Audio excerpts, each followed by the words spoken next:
More than 2,000 native Hawaiians live in cardboard boxes, rusted cars, or tents on the beach. Although Congress created the Hawaiian Homes Commission in 1921 to provide land for the native population, 21,000 families, 80% of the applicants, are still waiting for their promised lands. The thing about the situation in Hawaii is that the Native Hawaiian people should be the wealthiest of all of America's Native people. Attorney Mililani Trask.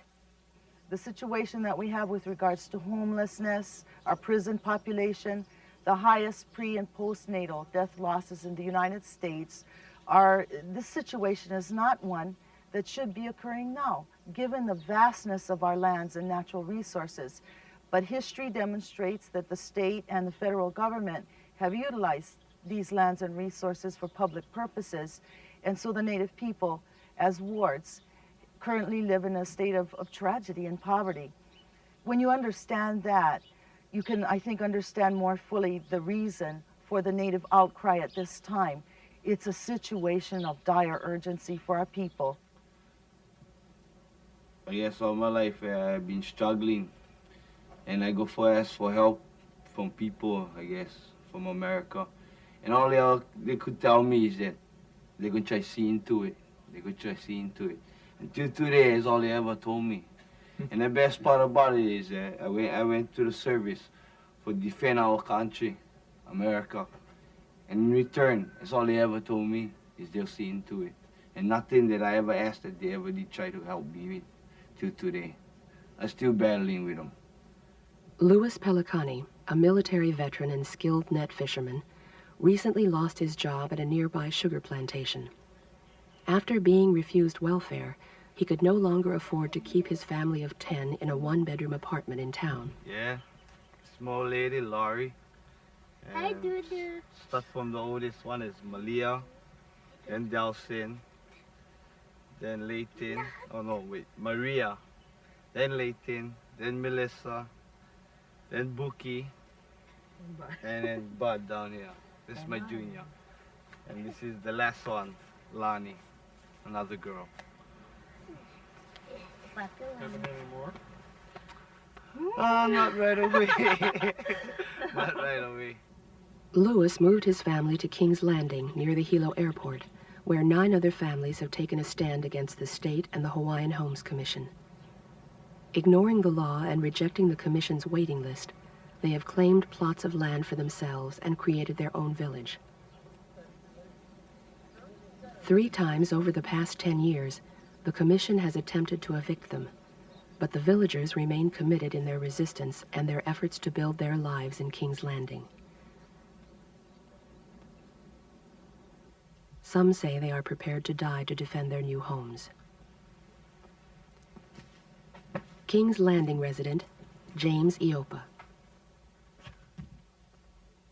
Right now, I mean, here I'm a free man. I changed a lot. Me and my children built this house. We built it by ourselves. You know, with our own income, whatever income we have, whatever friends we have that can supply us the lumber. You know, that's all I mean, you know. I'd rather stay in here than being out there where I gotta fight, what you call it, pressure, peer pressure. I found out that in here, I can be myself, which out there, I gotta impress other people. I cannot be myself. Basically, I think you're looking at Hawaiian juice right here. We got squeezed out of the pulp of life out there in the American-induced system. You know, to be an American, you had to have left someplace that you had a hard life to seek a better life. The opposite happened to us. You know, we was here first, and then we got squeezed out.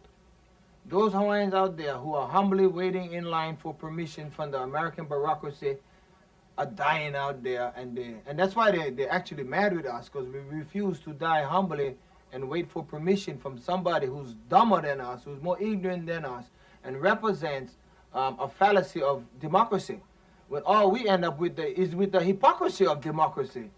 As Aboriginal, indigenous, the first clan nation here, you know, that we shouldn't have to succumb by force. You know, we've been forced into this way. And if you can do well or better by cheating the system, it should be our decision, and not be, we should not be policed by Saddam Hussein. Oh, wrong. Saddam Hussein is for Kuwait. For us, it's Uncle Sam.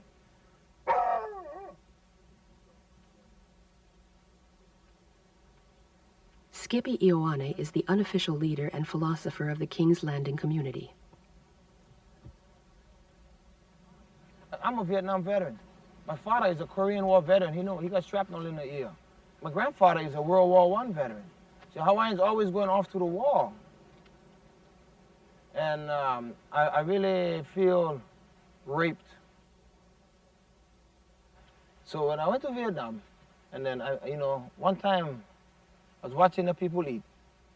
So I asked them, oh, what you eating? And then we talking, and they asked me if I like eat. I said, oh yeah, because I look at the food, I can smell them, smell good. So I went right in a circle, and I started eating with them, and then they look, because I can squat like that. So I can sit down like that and eat, and then use chopsticks, and I was just going to town. And so from there, they asked me, if I was Japanese. I said, no. Chinese. I said, no. They tell, well, what you? I said, Hawaiian. I said, Hawaiian. So I draw on the ground the continent Asia, and then the continent North America. And I drew a dot right in the middle. I said, me here, you here America. So the ladies, they was all hooch maids. They tell me, well, why you come? Well, why you here? So I said, well, I'm an American. She told me, then why I here? Well, you're not them. Then I said, no, we Americans. She said, no, you're not. You over here in the ocean. And we would argue a little while, but it stuck in my head that she saw the picture so clear. So then I started chewing on that.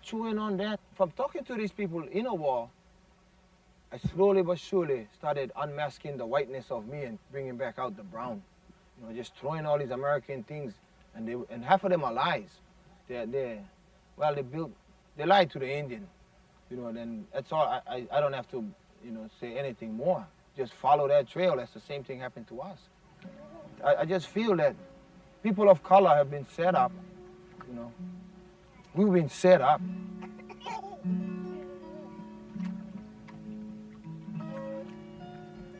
Skippy and his wife Carol struggle to raise their 5 daughters on his military disability payments and her teacher's salary.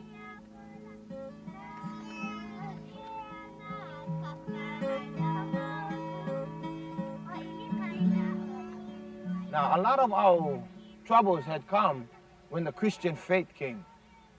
I used to be Christian. I was a Catholic, altar boy. But I never quite believed them, I never really did quite believe them. For me to accept back into me my Hawaiian gods, I can see the ocean is a god, the rock is a god, and I'm a child of God. That's why Hawaiian is Kekioka Aina, and Aina is earth, and the trees are my brothers. When I came back to this village, they just all fell in sync. And I've been happy ever since. See, in this village, we feel that you have to feel yourself as the Hawaiian in your spirit. And when your spirit becomes strong, it's just like doing your push-ups, your spiritual push-ups, you find yourself easily adapting to this type of life. Spiritually and physically, I've come back. In the things that is Hawaiian, and you've been kept out the door, you should break the lock and go home. And that's what I think. The future of King's Landing remains a question mark. Skippy and the other villagers live each day with the threat of being forcibly evicted and having their homes bulldozed, which has been the fate of other similar settlements.